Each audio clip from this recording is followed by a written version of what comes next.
Olá pessoal, sejam bem-vindos de volta ao canal Leia Preta Leia, esse canal onde a gente sempre fala de literatura significativa, empoderadora e feminista. Vocês sabem que eu tenho essa coisa de trazer sempre para vocês conteúdos feministas, conteúdos importantes, conteúdos sociais, e essa não seria a diferença de hoje, da nossa resenha hoje, que é em parceria com a LPM Pocket, a nossa editora parceira, que me enviou esse livrinho, lançamento de 2022, Predadores, de Carla Corleone.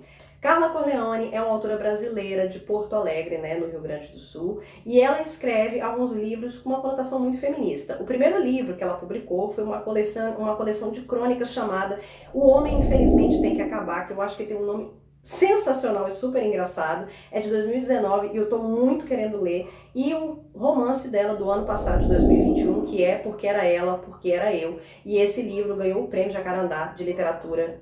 E esse aqui, que eu considero um livro genial, uma das melhores leituras que eu fiz no ano de 2022, embora seja um pequenininho, que é o lançamento Predadores de 2022 pela LPM. Eu já li esse livro. Se você acompanha nas minhas redes sociais, no Instagram, você sabe que eu surtei, terminei de ler o livro 2 horas da manhã, já fiz stories, já joguei no TikTok para falar de vocês como esse livro me deu um monte de insights e de questões. Vocês veem, Vocês sabem que o meu nível de gostar do livro é a quantidade de post-it que eu coloco nele, Tem uma relação aí, e a quantidade de coisas interessantes que ela consegue colocar, de questões do feminismo, da relação, inclusive da intersecção com raça e classe, que ela consegue colocar num romance de tão poucas páginas. Então é sobre esse livro que a gente vai falar hoje. Mas antes da gente entrar na resenha propriamente dita, quero pedir para você que se inscreva nesse canal aqui embaixo, caso não seja inscrito, deixa o seu like e tecla no sininho de notificação. E claro, vamos dar aquele amor. E também, como eu já disse, me siga nas minhas redes sociais, em @leiapreta_leia,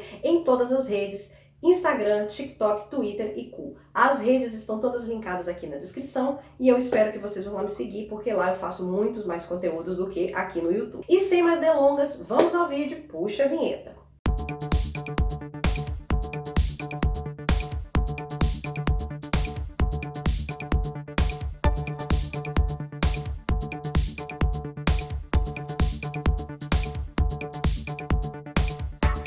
Como você já deve ter percebido, esse vídeo de hoje não é a Bia, minha editora, que está editando, sou eu que estou editando, porque tivemos problemas aí com a internet e eu resolvi editar para a pobre coitada não ter que ficar trabalhando de madrugada, Então talvez a edição não esteja tão boa como ela costuma e peço desculpas a vocês desde já, mas enfim, o que importa é o conteúdo, E a qualidade do áudio, que a gente sabe que atrapalha. A nossa resenha de hoje, como eu já falei, é esse lançamento, que inclusive é uma capa muito boa, que é Predadores. Eu não saberia exatamente como descrever o tipo, o gênero literário.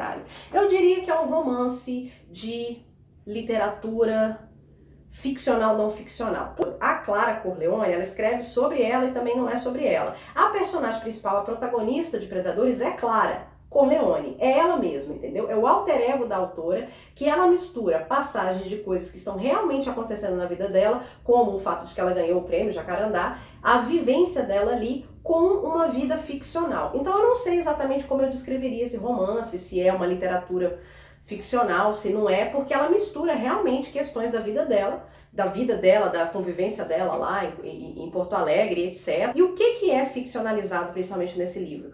A ideia de predador, que a Clara fala pra gente, não tem a ver necessariamente com o predador sexual, aquele mascarado que fica na rua.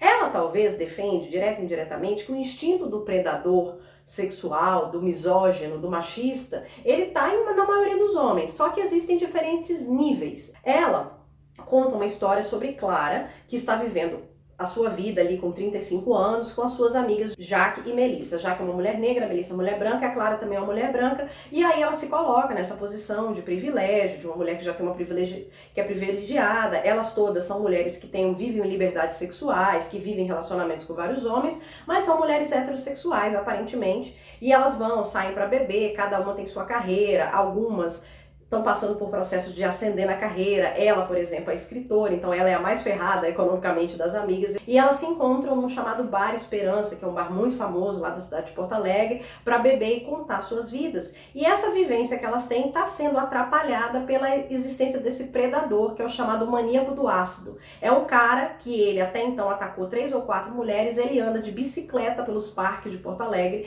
e joga ácido no rosto das mulheres que estão correndo sozinhas. Então é um sinal claro claro, né, de que ele tá dizendo, avisando para as mulheres, como um misógino, que ele não quer que as mulheres andem, muito menos sozinha, em espaços públicos. Que a polícia, em determinado momento do livro, diz para as mulheres tomarem cuidado, evitarem sair sozinhas ou evitarem ir para parques. E isso me lembrou muito na época, eu assisto muito questão de true crime, vocês sabem, na época que teve o estripador de Yorkshire, na Inglaterra, isso foi nos anos 70, que o cara atacava mulheres nos espaços públicos também. E no início, aparentemente, o foco deles, as vítimas, eram mulheres em situação de prostituição. Depois se descobriu que eram mulheres em geral. Quando eram mulheres em situação de prostituição, as pessoas não estavam preocupadas. Quando ele começou a atacar mulheres de boa família, a polícia começou a pedir encarecidamente que as mulheres não saíssem de casa, não andassem em espaços públicos ou que sempre saíssem acompanhadas. E é exatamente o que a polícia fala aqui.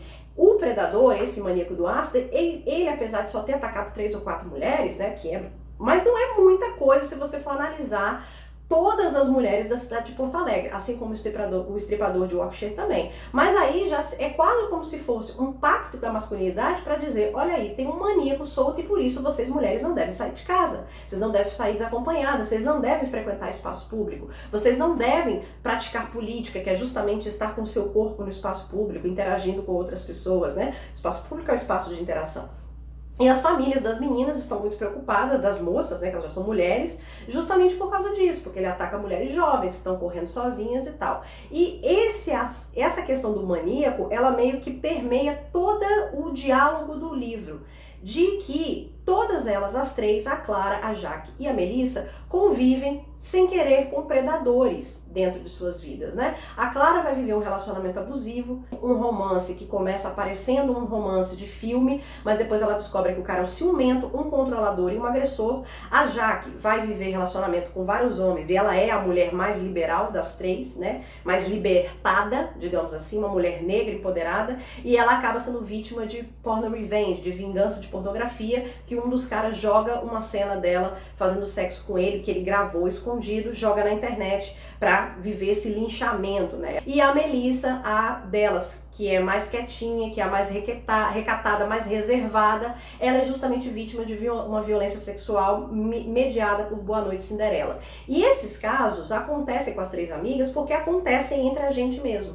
Eu tenho várias amigas e cada uma de nós foi vítima de um tipo de violência diferente. Então, você poderia dizer, pô, é exagero que as três protagonistas do livro tenham sido vítimas de violência masculina, que a gente chama de crimes femininos. E eu digo não, isso é a realidade, porque eu não conheço nenhuma amiga minha que não tenha sido vítima de algum tipo de violência, seja cometida por ex-companheiros, por um homem desconhecido, por um amigo, ou até pelo pai, pelo irmão. Então, assim, a gente senta na mesa e quando esse assunto surge, não tem nenhuma que não fala que viveu. Algumas dizem, olha, eu não vivi comigo, mas eu tive uma irmã que passou por isso, uma melhor amiga, minha mãe. Clara, ela usa o estereótipo, o arquétipo do maníaco do ácido para colocar aquela figura arquetípica do predador e o estuprador, que é aquele cara que fica na rua, que fica no beco escondido, que ataca a mulher no parque quando ela tá sozinha, né? E esse cara, segundo a Clara, ele é utilizado quase como se fosse um bode expiatório para todos os outros homens. Porque aí quando o cara comete uma microviolência, uma violência maior, seja um abuso, encoxar uma mulher no ônibus, seja um tiro-lipa que abre o biquíni de uma mulher, que pra mim isso é uma coisa extremamente machista, vocês viram, né? Deu essa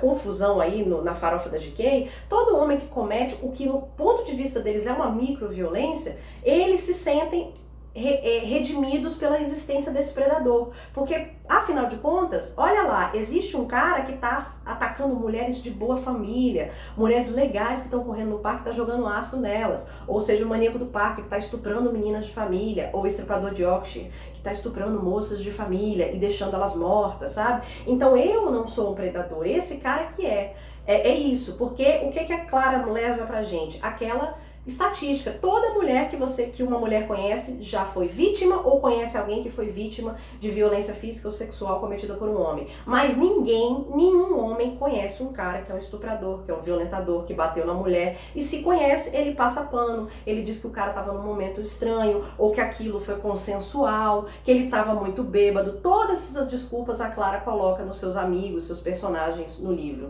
né? Eu estava bêbado, eu não sabia o que eu estava fazendo, não foi bem assim, ela tá mentindo. E principalmente, eu acho que uma das coisas que a Clara traz muito nesse livro é como a gente que é feminista e que a gente vai lá e reclama, a gente é considerada violenta, a gente é raivosa, a gente incomoda, a gente deveria ser mais dócil. Nossa, você escreveu um livro chamado Infelizmente o Homem Tem que Acabar, não é muito violento, não é muito agressivo, sendo que a agressividade é justamente aquilo que a gente tem quase como uma resposta à violência que a gente sofre. Porque enquanto uma mulher, às vezes, feminista, está sendo agressiva numa passeata, ou num discurso, ou num vídeo, igual aqui, ou escrevendo uma crônica com um título assim que tem um certo gancho, o que os homens estão sendo agressivos com a gente? Eles estão nos batendo, nos estuprando. Não tem é extremamente assimétrico, né? Mas a mulher não pode reclamar, porque afinal de contas, nem todo homem. É sempre a frase do nem todo homem. Ou então, o estuprador é só esse cara que tá na rua, que joga ácido no rosto da mulher. Esse outro cara, é sempre o outro, né?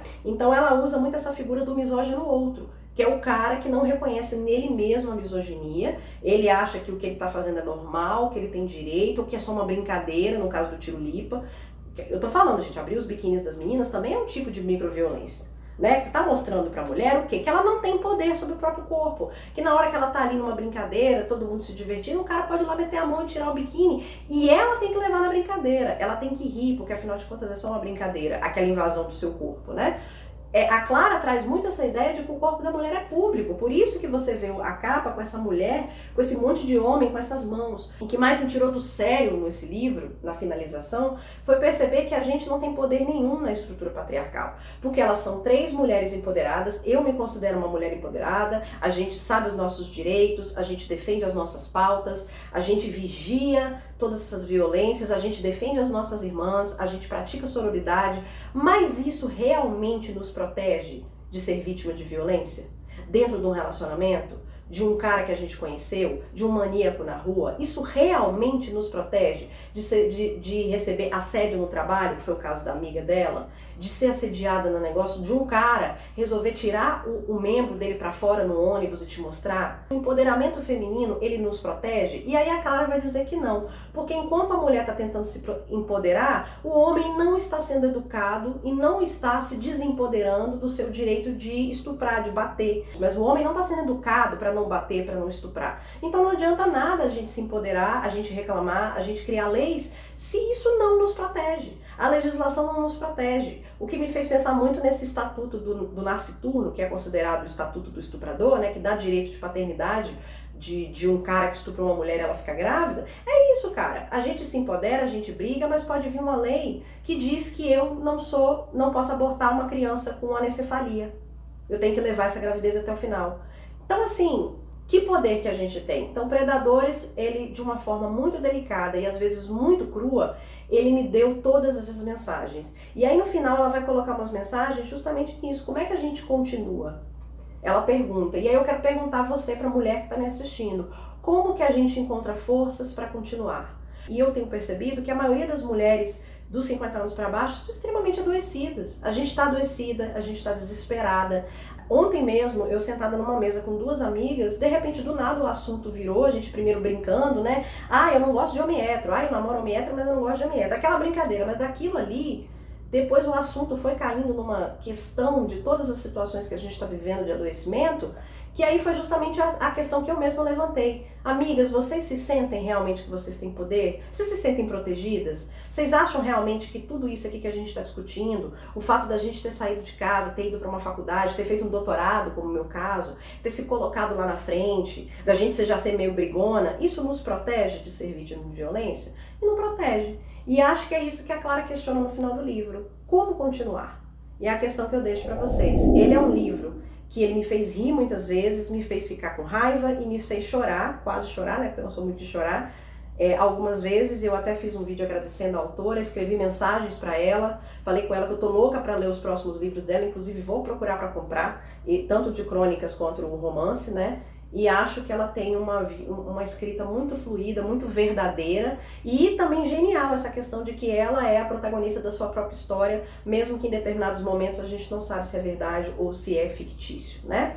Então vou agradecer a LPM mais uma vez por ter mandado esse livro e por me ter feito conhecer essa autora genial do Brasil, porque eu acho que é isso que é uma das coisas mais maravilhosas desse meu projeto literário, é que eu conheço e vocês, por meio de mim, começam a conhecer pessoas geniais que às vezes a gente não ia conhecer. Então eu recomendo demais, vou colocar o link aqui da Amazon para você comprar esse livrinho, espero que vocês comprem e depois comentem aqui para mim o que vocês já acharam. No final desta resenha, quero pedir a você que me siga nas redes sociais em @leiaPretaLeia, tanto no Instagram, quanto no Twitter, no TikTok, no Cool, e avisando você que a Clara Corleone me segue, inclusive siga a autora, eu acho que é @Clara Corleone, não tenho certeza, mas vou colocar o link das minhas redes sociais e da rede social dela. Convido você mais uma vez para se inscrever no canal, deixar o seu like e compartilhar esse vídeo com seus amigos e família. E era isso que eu tinha para vocês hoje. Fico por aqui e aviso a vocês que essa semana tem sim vídeos na quarta-feira e vai ser um terror no ar. Tenho certeza que você vai gostar. Beijo e até a próxima!